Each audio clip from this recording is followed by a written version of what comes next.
என்ன சொன்னார்தாண்ணா என்ன சொன்னார்தான் இப்போ என்ன போடுங்கண்ணா கிஷன் 1 லட்சம் ஆனால் என்ன சொல்லிட்டாரு ஆனால் உங்களுக்கு கடைசியாக தர வேண்டியது காசு கிஷன் அவங்க சேரு தானே வேற ஒன்று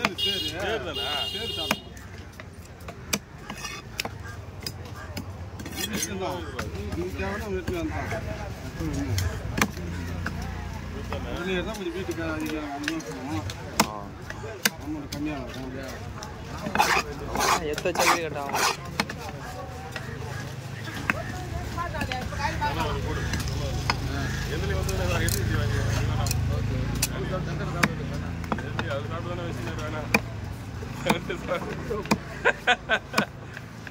சரி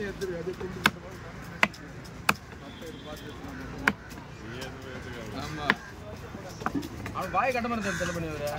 ஆமா நீங்க கவுச்சு சாப்பிட்டே இரு ஆமா நான் போய் எது மாதம் போவாங்க மாதம் எல்லாமே இந்த மீன் வானா இருக்கு அது போய் வாங்கிட்டு வராரு காட்டி போய் பார்த்து சொல்லுவாரு